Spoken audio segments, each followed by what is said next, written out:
Board ರದ್ದುಪಡಿಸುವಂತೆ ಆಗ್ರಹಿಸಿ ಧಾರವಾಡ ನಗರದ ಜುಬಲಿ ವೃತ್ತದಲ್ಲಿ ವಿಶ್ವ ಹಿಂದೂ ಪರಿಷತ್ ಪ್ರತಿಭಟನೆ ನಡೆಸಿತು. ವಕ್ಫ್ ಬೋರ್ಡ್ ರೈತರ ಭೂಮಿಯನ್ನ ಕಬಳಿಸುವ ಪ್ರಯತ್ನ ಮಾಡುತ್ತಿದೆ. ಇದಕ್ಕೆ ಸಚಿವ ಜಮೀರ್ ಅಹಮದ್ ಸಹಕಾರ ನೀಡುತ್ತಿದ್ದಾರೆಂದು ಆರೋಪಿಸಿ ಜಮೀರ್ ವಿರುದ್ಧ ಘೋಷಣೆ ಕೂಗಿ ಆಕ್ರೋಶ ಹೊರಹಾಕಿದ್ರು.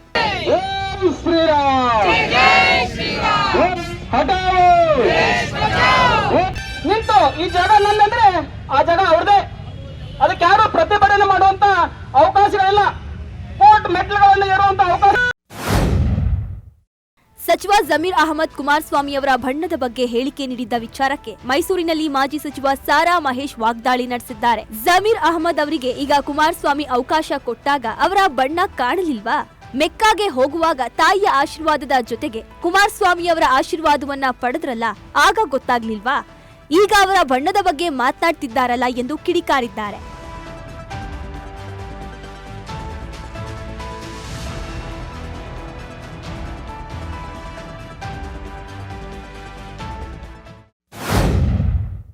ಶಿಗ್ಗಾಂವ್ ವಿಧಾನಸಭೆ ಉಪಚುನಾವಣೆ ಮತದಾನಕ್ಕೆ ಕೆಲವೇ ಗಂಟೆ ಬಾಕಿ ಇದ್ದು ಮತದಾನಕ್ಕೆ ಹಾವೇರಿ ಜಿಲ್ಲಾಡಳಿತ ಸಿದ್ಧತೆ ನಡೆಸಿದೆ. ಶಿಗ್ಗಾವಿ ಪಟ್ಟಣದ ಜೆಎಂಜೆ ಸ್ಕೂಲ್ನಲ್ಲಿ ಮತಪೆಟ್ಟಿಗೆಗಳು ಇದ್ದು ಕ್ಷೇತ್ರದ ಎಲ್ಲಾ ಮತಕೇಂದ್ರಗಳಿಗೂ ಮತಪೆಟ್ಟಿಗೆಗಳನ್ನು ರವಾನಿಸಲಾಗುತ್ತಿದೆ. ಮತಪೆಟ್ಟಿಗೆಗಳನ್ನು ಕೊಂಡೊಯ್ಯಲು ವಾಹನಗಳು ಕೂಡ ಸಿದ್ಧವಾಗಿವೆ.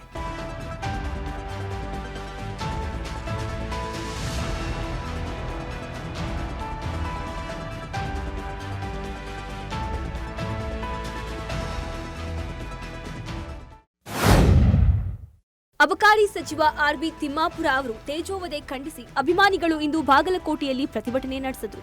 ಬಾಗಲಕೋಟೆಯ ನಗರಸಭೆಯಿಂದ ಪ್ರತಿಭಟನಾ ಮೆರವಣಿಗೆ ಆರಂಭಿಸಿ ಜಿಲ್ಲಾಡಳಿತ ಭವನವರೆಗೂ ಮೆರವಣಿಗೆ ನಡೆಸಿದರು. ಮೆರವಣಿಗೆಯಲ್ಲಿ ಸಚಿವರ ಪರ ಪೋಸ್ಟರ್ ಹಿಡಿದು ಘೋಷಣೆ ಕೂಗಿದರು. ಜಿಲ್ಲಾಡಳಿತ ಭವನದ ಎದುರು ವೇದಿಕೆ ಹಾಕಿ ಪ್ರತಿಭಟನೆ ನಡೆಸುತ್ತಿದ್ದು ಬಿಜೆಪಿ ವಿರುದ್ಧ ಆಕ್ರೋಶ ಹೊರಹಾಕಿದರು.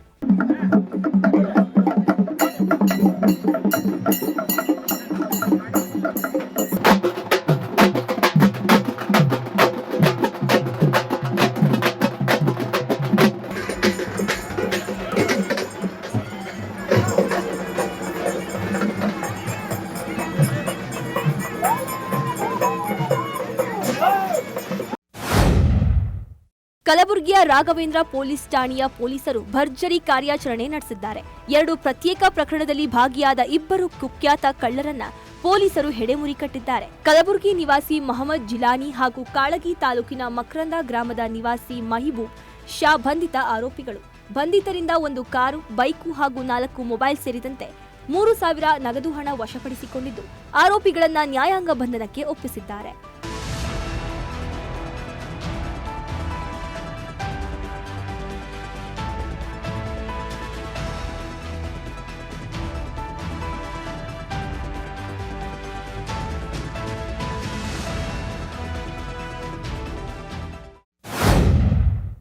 ದುಡ್ಡಿಗಾಗಿ ಹೆತ್ತ ತಾಯಿಯನ್ನೇ ಕೊಂದಿದ್ದ ಪಾಪಿ ಮಗನನ್ನ ಬಂಧಿಸುವಲ್ಲಿ ಬೆಂಗಳೂರಿನ ಬೊಮ್ಮನಹಳ್ಳಿ ಪೊಲೀಸರು ಯಶಸ್ವಿಯಾಗಿದ್ದಾರೆ. ಮೃತ ಜಯಮ್ಮ ಇತ್ತೀಚೆಗೆ ಮನೆ ಮಾರಾಟ ಮಾಡಿ ಹೊಂಗಸಂದ್ರದಲ್ಲಿ ನೆಲೆಸಿದ್ರು. ಮಾರಾಟ ಮಾಡಿದ ಮನೆಯ ದುಡ್ಡಿಗಾಗಿ ಮಗ ಉಮೇಶ್ ಪೀಡಿಸುತ್ತಿದ್ದ. ಇದಕ್ಕೆ ಸಿಟ್ಟಾದ ತಾಯಿ ಉಮೇಶ್ನನ್ನ ಮನೆಯಿಂದ ಹೊರಹಾಕಿದ್ದು, ಇದಕ್ಕೆ ಕೋಪಗೊಂಡ ಆರೋಪಿ ಉಮೇಶ ಸ್ನೇಹಿತನ ಸಹಾಯದಿಂದ ಕೊಲೆ ಮಾಡಿದ್ದ. ಇದೀಗ ಬೊಮ್ಮನಹಳ್ಳಿ ಪೊಲೀಸರು ಮಗ ಉಮೇಶ್ ಹಾಗೂ ಆತನ ಸ್ನೇಹಿತನನ್ನ ಅರೆಸ್ಟ್ ಮಾಡಿದ್ದಾರೆ.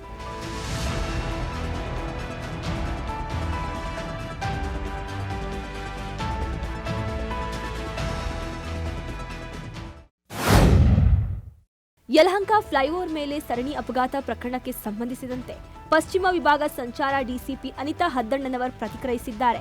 ಈ ಬಗ್ಗೆ ಮಾತನಾಡಿದ ಅವರು, ಏರ್ಪೋರ್ಟ್ ಫ್ಲೈಓವರ್ ಮೇಲೆ ರಾತ್ರಿ ಅಪಘಾತ ನಡೆದಿದೆ.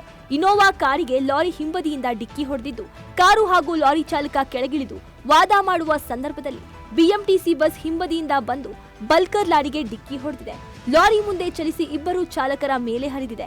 ಲಾರಿ ಹಾಗೂ ಕಾರು ಚಾಲಕ 2 ಮೃತಪಟ್ಟಿದ್ದು, ಬಸ್ ಚಾಲಕ ಆಸ್ಪತ್ರೆಯಲ್ಲಿ ಚಿಕಿತ್ಸೆ ಪಡೆಯುತ್ತಿದ್ದಾನೆ. ಬಸ್ ಚಾಲಕನ ಮೇಲೆ ಯಲಹಂಕ ಸಂಚಾರ ಠಾಣೆಯಲ್ಲಿ ಪ್ರಕರಣ ದಾಖಲಾಗಿದೆ ಎಂದು ಹೇಳಿದರು. ಸುಮಾರು 11:30ಕ್ಕೆ Bellary Bangalore road airport road flyover ಮೇಲೆ ಅಪೋಸಿಟ್ ಲೆಗಸಿ ಅಪಾರ್ಟ್ಮೆಂಟ್ ಅಲ್ಲಿ ಒಂದು ಅಪಘಾತ ನಡೆದಿದೆ. ಅದರಲ್ಲಿ ಮೊದಲನೇದಾಗಿ ಒಂದು ಇನೋವಾ ಕಾರಿಗೆ ಹಿಂದಿನಿಂದ ಬಲ್ಕರ್ ಸಿಮೆಂಟ್ ಲಾರಿ ಒಂದು ಡಿಕ್ಕಿ ಹೊಡೆಯುತ್ತೆ. ಅದಕ್ಕೆ ಸಂಬಂಧಪಟ್ಟಂತೆ ಇವನು ಇನೋವಾ ಡ್ರೈವರ್ ಕೆಳಗಡೆ ಇಳಿದ್ಬಿಟ್ಟು ಲಾರಿ ಡ್ರೈವರ್ನು ಕೂಡ ಕೆಳಗಡೆ ಇಳಿದ್ಬಿಟ್ಟು ಇಬ್ರು ಒಬ್ರಿಗೊಬ್ಬರು ಆರ್ಗ್ಯೂ ಮಾಡ್ತಾ ಇರ್ತಾರೆ. ಅಂತ ರೋಡ್ ಮೇಲೆ ನಿಂತ್ಕೊಂಡ್ಬಿಟ್ಟು ಈ ಎರಡು ವೆಹಿಕಲ್ ಮಧ್ಯೆ ನಿಂತ್ಕೊಂಡು ಆರ್ಗ್ಯೂ ಮಾಡ್ತಾ ಇರೋ ಸಮಯದಲ್ಲಿ ಹಿಂದಿನಿಂದ BMTC ಏರ್ಪೋರ್ಟ್ ರೂಟ್ ಬಸ್ ಒಂದು ಬಲ್ಕರ್ ಸಿಮೆಂಟ್ ಲಾರಿಗೆ ಹಿಂದಿನಿಂದ ಬಂದು ಟಕ್ಕರ್ ಹೊಡೆಯುತ್ತೆ. ಇದರ ಪರಿಣಾಮವಾಗಿ ಅದು ಲಾರಿ ಸ್ವಲ್ಪ ಮುಂದೆ ಮೂವ್ ಆಗಿಬಿಟ್ಟು ಇಬ್ರು ಆರ್ಗ್ಯೂ ಮಾಡ್ತಾ ಇರುವಂತ ಟೈಮ್ನಲ್ಲಿ ಬಲ್ಕರ್ ಲಾರಿ ಅವನ ಮೇಲೆ ಗಾಳಿ ಹಾಯಿ ಅದು ಅವನಲ್ಲೇ ಸ್ಪಾಟಲ್ಲೇ ಡೆತ್ ಆಗ್ತಾನೆ. ಚರಸ್, ಚಾಕ್ಲೇಟ್ ಮತ್ತು ಗಾಂಜಾ ಮಾದಕ ವಸ್ತುಗಳನ್ನ ಮಾರಾಟ ಮಾಡ್ತಿದ್ದ 6 ಜನ ಆರೋಪಿಗಳನ್ನ ಜಿಗಣಿ ಪೊಲೀಸರು ಬಂಧಿಸಿದ್ದಾರೆ. ಉತ್ತರ ಪ್ರದೇಶದ ರೈಲು ಮುಖಾಂತರ ನಗರಕ್ಕೆ ಗಾಂಜಾ ಸಾಗಾಣೆ ಮಾಡ್ತಿದ್ದ ಈ ಖದೀಮರು ನಗರದ ಕಾರ್ಖಾನೆಗಳಲ್ಲಿ ಕೆಲಸ ಮಾಡುವವರಿಗೆ ಹಾಗೂ ಅಂತಾರಾಜ್ಯ ವಿದ್ಯಾರ್ಥಿಗಳಿಗೆ ಮಾರಾಟ ಮಾಡ್ತಾ ಇದ್ರು. ಪಾನ್ ಶಾಪ್ಗಳ ಮುಖಾಂತರವೂ ಚಾಕ್ಲೇಟ್ ಮಾರಾಟ ಮಾಡುತ್ತಿದ್ರು. ಈ ಖತರ್ನಾಕ್ಗಳ ಜಾಲವನ್ನ ಪೊಲೀಸರು ಭೇದಿಸಿದ್ದು ಬಂಧಿತರಿಂದ 10 ಲಕ್ಷ ಮೌಲ್ಯದ 50 ಕೆಜಿ ಚರಸ್ ಚಾಕ್ಲೇಟ್, ಅರ್ಧ ಕೆಜಿ ಗಾಂಜಾ ವಶಕ್ಕೆ ಪಡೆದಿದ್ದಾರೆ. ಈ ಸಂಬಂಧ ಜಿಗಣಿ ಪೊಲೀಸ್ ಠಾಣೆಯಲ್ಲಿ ಪ್ರಕರಣ ದಾಖಲಾಗಿದೆ.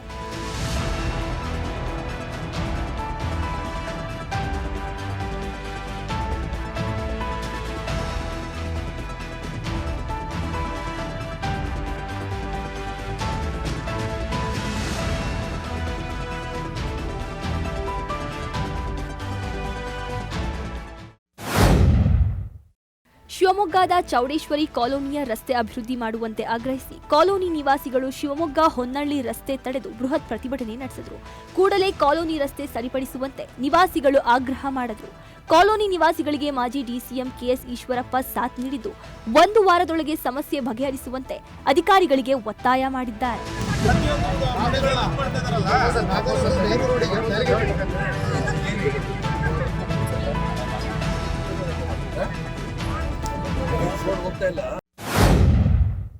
ಕೋವಿಡ್ ಸಮಯದಲ್ಲಿ ಬಿಜೆಪಿಯವರು ಬಹುದೊಡ್ಡ ಹಗರಣ ನಡೆಸಿದ್ದಾರೆ ಎಂದು ಸಚಿವ ಶರಣ್ ಪ್ರಕಾಶ್ ಪಾಟೀಲ್ ಆರೋಪ ಮಾಡಿದ್ದಾರೆ. ಕಲಬುರಗಿಯಲ್ಲಿ ಮಾತನಾಡಿದ ಅವರು, ಬಿಜೆಪಿ ಅವಧಿಯಲ್ಲಿ ದೊಡ್ಡ ಹಗರಣ ನಡೆದಿದೆ ಅಂತ ಹೋರಾಟ ಮಾಡಿದ್ವಿ. ಆದ್ರೆ ವೈದ್ಯಕೀಯ ಇಲಾಖೆಯಲ್ಲಿಯೂ ದೊಡ್ಡ ಹಗರಣ ಆಗಿದೆ ಅನ್ನೋ ಅನುಮಾನ ಇದೆ. ಸುಮಾರು 32 ನೇಮಕಾತಿಯಲ್ಲಿ ಭ್ರಷ್ಟಾಚಾರ ಆಗಿದೆ. ಪಿಪಿಇ ಕಿಟ್ನಲ್ಲಿ ಬಹುದೊಡ್ಡ ಹಗರಣ ಆಗಿದ್ದು, ಇದಕ್ಕೂ ಮುನ್ನ ಡೈರೆಕ್ಟರ್ಗೆ ನೋಟಿಸ್ ಕೂಡ ಕೊಟ್ಟಿದ್ದೀವಿ ಎಂದು ಸಚಿವ ಶರಣ್ ಪ್ರಕಾಶ್ ಪಾಟೀಲ್ ಆರೋಪ ಮಾಡಿದ್ರು.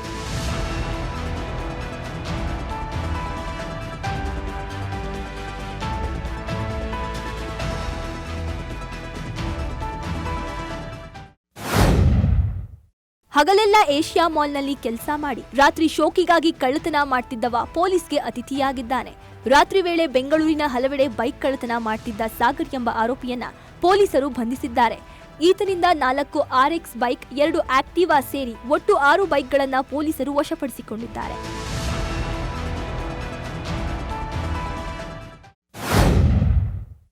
ಬಿಜೆಪಿ ನೀಡಿರುವ ಪ್ರಣಾಳಿಕೆಯೇ ಮಹಾರಾಷ್ಟ್ರ ಅಭಿವೃದ್ಧಿಯ ಗ್ಯಾರಂಟಿ ಇದ್ದಂತೆ ಎಂದು ಪ್ರಧಾನಿ ನರೇಂದ್ರ ಮೋದಿ ಹೇಳಿದ್ದಾರೆ. ಪುಣೆಯಲ್ಲಿ ನಡೆದ ಸಾರ್ವಜನಿಕ ಸಮಾವೇಶದಲ್ಲಿ ಮಾತನಾಡಿದ ಮೋದಿ, ಹಿಂದುಳಿದ ವರ್ಗಗಳನ್ನ ಕಾಂಗ್ರೆಸ್ ಪಕ್ಷವು ಕೆಟ್ಟದಾಗಿ ನಡೆಸಿಕೊಳ್ತಿದೆ.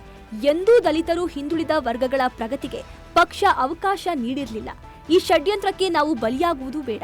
ನಾವು ಒಗ್ಗಟ್ಟಾಗಿ ಉಳಿಯಬೇಕು ಎಂದು ಮೋದಿ ಮಹಾವಿಕಾಸ್ ಆಘಾಡಿ ವಿರುದ್ಧ ಕಿಡಿಕಾರರು. आज महाराष्ट्र देश का वो राज्य है जहां सबसे ज्यादा विदेशी निवेश हो रहा है. फॉरेन डायरेक्ट इन्वेस्टमेंट, यहां नए एयरपोर्ट बन रहे हैं, नए एक्सप्रेस वेज बन रहे हैं. आज महाराष्ट्र में करीब 1 दर्जन वंदे भारत ट्रेनें चल रही है. राज्य के 100 से ज्यादा स्टेशनों का कायाकल्प किया जा रहा है. राज्य में कई रेल मार्गों का विस्तार हो रहा है. साथियों, महायुति की सरकार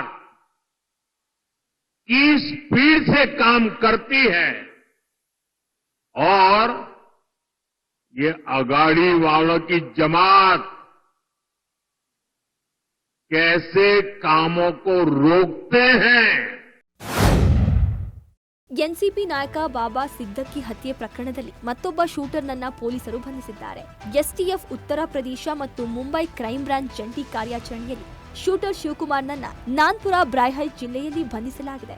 ಅಕ್ಟೋಬರ್ 12ರಂದು ಜೀಶಾನ್ ಸಿದ್ದಕ್ಕಿ ಅವರ ಕಚೇರಿಯ ಹೊರಗೆ ಬಾಬಾ ಸಿದ್ದಕ್ಕಿಯನ್ನ ಗುಂಡಿಕ್ಕಿ ಹತ್ಯೆ ಮಾಡಲಾಗಿತ್ತು. ಪ್ರಮುಖ ಆರೋಪಿಗಳಲ್ಲಿ ಈ ಶಿವಕುಮಾರ್ ಕೂಡ ಒಬ್ಬ.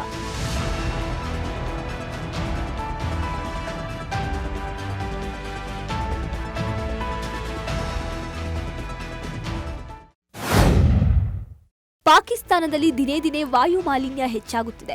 ವಾಯು ಮಾಲಿನ್ಯದಿಂದ ಜನರು ಆರೋಗ್ಯ ಸಮಸ್ಯೆಗಳಿಂದ ಬಳಲುತ್ತಿದ್ದಾರೆ. ಹೀಗಾಗಿ ಸರ್ಕಾರ ಜನರ ಓಡಾಟಕ್ಕೆ ಬ್ರೇಕ್ ಹಾಕಿದೆ. ಪಾಕಿಸ್ತಾನದ ಪಂಜಾಬ್ ಪ್ರಾಂತ್ಯವು ಹೆಚ್ಚಿನ ಹೊರಾಂಗಣ ಚಟುವಟಿಕೆಗಳನ್ನು ನಿಷೇಧಿಸಿದೆ. ಕೆಲವು ಪ್ರದೇಶಗಳಲ್ಲಿ ಅಂಗಡಿಗಳು, ಮಾರುಕಟ್ಟೆಗಳು ಮತ್ತು ಮಾಲ್ಗಳನ್ನು ಮುಚ್ಚಲು ಆದೇಶಿಸಿದೆ. ನವೆಂಬರ್ 17ರವರೆಗೆ ಶಿಕ್ಷಣ ಸಂಸ್ಥೆಗಳು ಮತ್ತು ಉದ್ಯಾನಗಳು ಮತ್ತು ಪ್ರಾಣಿ ಸಂಗ್ರಹಾಲಯಗಳಂತಹ ಸಾರ್ವಜನಿಕ ಸ್ಥಳಗಳನ್ನು ಮುಚ್ಚಲಾಗಿದೆ.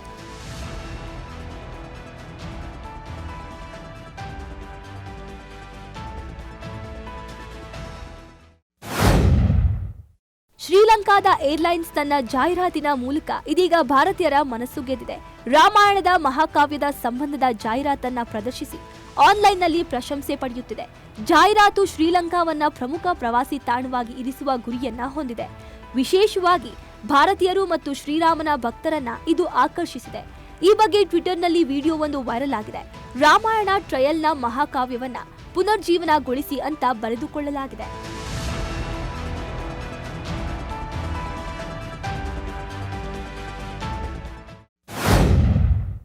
ಕನ್ನಡಿಗ ಕೆಎಲ್ ರಾಹುಲ್ಗೆ Lucknow Super Giants gate pass ನೀಡಿದೆ.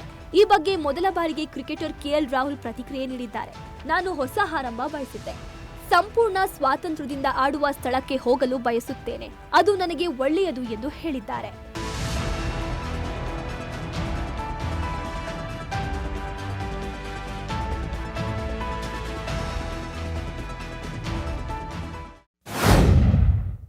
ನ್ಯೂಜಿಲೆಂಡ್ ವಿರುದ್ಧದ ಕ್ಲೀನ್ ಸ್ವೀಪ್ ಮುಖಭಂಗದ ಬಳಿಕ ಬಿಸಿಸಿಐ ವಲಯದಲ್ಲಿ ಭಾರೀ ಬೆಳವಣಿಗೆಗಳು ನಡೆದಿವೆ. ಭವಿಷ್ಯಕ್ಕೆ ಪ್ಲಾನ್ ರೂಪಿಸುತ್ತಿರುವ ಬಿಸಿಸಿಐ ಬಾಸ್ಗಳು ರಿಷಬ್ ಪಂತ್ಗೆ ಹೊಸ ಜವಾಬ್ದಾರಿ ನೀಡಲು ಮುಂದಾಗಿದ್ದಾರೆ. ಟೆಸ್ಟ್ನಲ್ಲಿ ಪಂತ್ ಉತ್ತಮ ಪ್ರದರ್ಶನ ನೀಡುತ್ತಿರುವ ಕಾರಣ ಭವಿಷ್ಯದ ದೃಷ್ಟಿಯಿಂದ ಪಂತ್ಗೆ ತಂಡದ ನಾಯಕತ್ವ ಕೊಡಲು ನಿರ್ಧರಿಸಿದೆಯಂತೆ. ರೋಹಿತ್ ವಯಸ್ಸನ್ನ ಗಮನದಲ್ಲಿ ಇಟ್ಟುಕೊಂಡು ಬಿಸಿಸಿಐ ಈ ರೀತಿಯ ಪ್ಲಾನ್ಗೆ ಮುಂದಾಗಿದೆ ಎಂದು ತಿಳಿದು ಬಂದಿದೆ.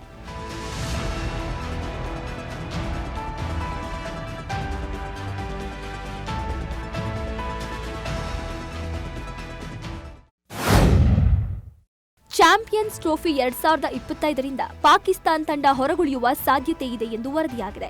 ಈ ಬಾರಿಯ ಚಾಂಪಿಯನ್ಸ್ ಟ್ರೋಫಿ ಪಾಕಿಸ್ತಾನದಲ್ಲಿ ನಡೆಯಲಿದೆ. ಆದರೆ ಟೂರ್ನಿಯಲ್ಲಿ ಭಾಗವಹಿಸದಿರಲು ಟೀಂ ಇಂಡಿಯಾ ನಿರ್ಧರಿಸಿದೆ. ಹೀಗಾಗಿ ಭಾರತ ತಂಡ ಪಾಕಿಸ್ತಾನದಲ್ಲಿ ನಡೆಯಲಿರುವ ಟೂರ್ನಿಗೆ ಬರದಿದ್ದರೆ ಪಾಕಿಸ್ತಾನ ತಂಡವು ಟೂರ್ನಿಯಿಂದ ದೂರ ಸರಿಯುವ ಸಾಧ್ಯತೆ ಇದೆ ಎಂದು ವರದಿಯಾಗಿದೆ.